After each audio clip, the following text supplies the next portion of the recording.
RSS ವಿರುದ್ಧ ಮತ್ತೆ Bhim army ಮುಗಿಬಿದ್ದಿದೆ. RSS ಪಥಸಂಚಲನದಲ್ಲಿ ಭಾಗಿಯಾದ ಶಿಕ್ಷಕರ ವಿರುದ್ಧ ಕಿಡಿಕಾರ್ತಾ ಇದ್ದಾರೆ. ಪಥಸಂಚಲನದಲ್ಲಿ ಭಾಗಿಯಾದ ಶಿಕ್ಷಕರ ವಿರುದ್ಧ ಕ್ರಮ ಜರುಗಿಸಬೇಕು ಅನ್ನುವಂತಹ ಒತ್ತಾಯ ಕೇಳಿಬರ್ತಾ ಇದೆ.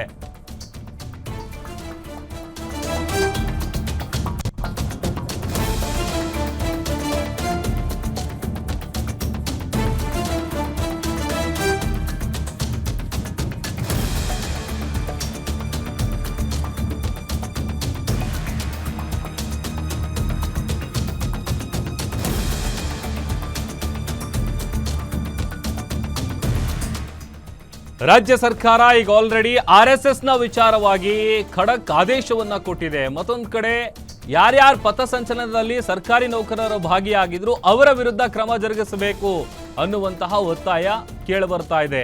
ಕ್ಷೇತ್ರ ಶಿಕ್ಷಣಾಧಿಕಾರಿ ಸಿದ್ದಬೀರಯ್ಯ ರುದ್ನರಿಗೆ ಮನವಿಯನ್ನ ಸಲ್ಲಿಸಲಾಗಿದೆ. ಭೀಮ್ ಆರ್ಮಿ ಅಧ್ಯಕ್ಷ ಚೇತನ್ ಕಾಡಿಯಿಂದ ಮನವಿ ಸಲ್ಲಿಕೆ ಆಗಿದೆ. ಸರ್ಕಾರಿ ಸಂಬಳ ಪಡ್ಕೊಂಡು ಖಾಸಗಿ ಸಂಘ ಸಂಸ್ಥೆಗಳಲ್ಲಿ ಶಿಕ್ಷಕರು ಭಾಗಿಯಾಗ್ತಾ ಇದ್ದಾರೆ. ಇದು ಎಷ್ಟರ ಮಟ್ಟಿಗೆ ಸರಿ ಅಂತ ಪ್ರಶ್ನೆ ಮಾಡ್ತಾ ಇದ್ದಾರೆ. ಸರ್ಕಾರಿ ನೌಕರರು ಸಂಘ ಸಂಸ್ಥೆಗಳ ಚಟುವಟಿಕೆಯಲ್ಲಿ ಭಾಗಿಯಾಗಬಾರದು. ಬಸವ ಕಲ್ಯಾಣ ಸರ್ಕಾರಿ ಶಾಲೆ ಶಿಕ್ಷಕರು ಆರ್ಎಸ್ಎಸ್ ಪಥಸಂಚಲನದಲ್ಲಿ ಭಾಗಿಯಾಗಿದ್ದಾರೆ. ಅವರನ್ನ ಕೆಲಸದಿಂದ ಅಮಾನತುಗೊಳಿಸಬೇಕು ಅಂತ ಒತ್ತಾಯಿಸ್ತಾ ಇದ್ದಾರೆ. ಕ್ಷೇತ್ರ ಶಿಕ್ಷಣಾಧಿಕಾರಿಗಳಿಗೆ ಭೀಮ್ ಆರ್ಮಿ ಮನವಿ ಪತ್ರವನ್ನ ಸಲ್ಲಿಸಿದೆ. ಆ ಮನವಿ ಪತ್ರವನ್ನ ಕೂಡ ಸ್ಕ್ರೀನ್ ಮೇಲೆ ನೀವು ಗಮನಿಸ್ತಾ ಇದ್ದೀರಿ. ಸರ್ಕಾರ ಆಲ್ರೆಡಿ ಹೇಳಿದೆ, ಆದರೂ ಕೂಡ ಯಾವ್ಯಾವ ಶಿಕ್ಷಕರು ಭಾಗಿಯಾಗಿದ್ದಾರೆ ಅಂತವರನ್ನ ಕೆಲಸದಿಂದ ವಜಾಗೊಳಿಸಬೇಕು ಅನ್ನುವಂಥ ಒತ್ತಾಯ ಹೆಚ್ಚಾಗ್ತಾ ಇದೆ. ನಮ್ಮ ಸರ್ಕಾರಿ ನೌಕರರು ಏನಪ್ಪ ಅಂತಂದ್ರೆ ಸಾಮಾಜಿಕ ಏನಪ್ಪ ಅಂದ್ರೆ ಒಂದೇನು ಸಂಘ ಸಂಸ್ಥೆಗಳ ಕಾರ್ಯಕ್ರಮದಲ್ಲಿ ಭಾಗವಹಿಸಿದ್ದಾರೆ. ಈಗ ಇದ್ರದ್ದು ಇತ್ತೀಚಿನ ಏನು ಉದಾಹರಣೆಪ್ಪ ಅಂದರೆ ನಮ್ಮ ಬಸವ ಕಲ್ಯಾಣ ತಾಲೂಕಿನಲ್ಲಿ ಏನು RSS ಪಥಸಂಚಲನ ನಡೆದಿತ್ತು. ಅದರಲ್ಲಿ ಏನಂದ್ರೆ ಶಿಕ್ಷಣ ಇಲಾಖೆಯಿಂದಪ್ಪ ಅಂದ್ರೆ ಹಲವಾರು ಜನ ಸುಮಾರು 20 ರಿಂದ 30 ಜನದಿಂದ ಭಾಗವಹಿಸಿದರು. ಅದೇ ರೀತಿಯಿಂದ ಆರೋಗ್ಯ ಇಲಾಖೆಯಿಂದನೂ ಕೂಡ ಅದರಲ್ಲಿ ಭಾಗವಹಿಸಿದರು.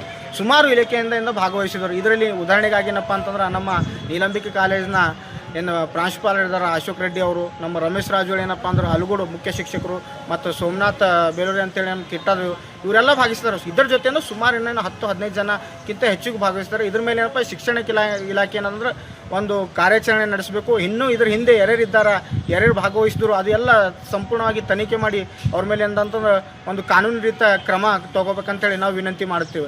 ಒಂದು ವೇಳೆ ಕಾನೂನು ರೀತಿ ಇದು ಕ್ರಮ ತೊಗೊಳಿಲ್ಲ ಅಂತಂದ್ರೆ ಇವ್ರಿಗೆ ಇದೇ ಥರ ಏನಪ್ಪ ಅಂದ್ರೆ ಬರುವಂಥ ದಿನಗಳಲ್ಲಿ ಇದೇ ಥರ ಇವ್ರು ಏನಂದ್ರೆ ಕಾನೂನು ಬಾಹಿರ ಚಟುವಟಿಕೆ ಮಾಡ್ತಾರೆ. ಈ ಚಟುವಟಿಕೆಯಿಂದ ಮಕ್ಕಳ ಮೇಲೆ ಏನಂದ್ರೆ ಒಂದು ಒಳ್ಳೆಯ ಇದು ಪರಿಣಾಮ ಬೀರಲ್ಲ ಅಂತೇಳಿ ನಾವೊಂದು ಹೇಳ್ತೀನಿ. ಸುಮಾರು ಎಷ್ಟು ಜನನೂ ಭಾಗಿದಾರೆ ಅವ್ರ ಮೇಲೆ ಕಾನೂನು ರೀತಿಯಿಂದ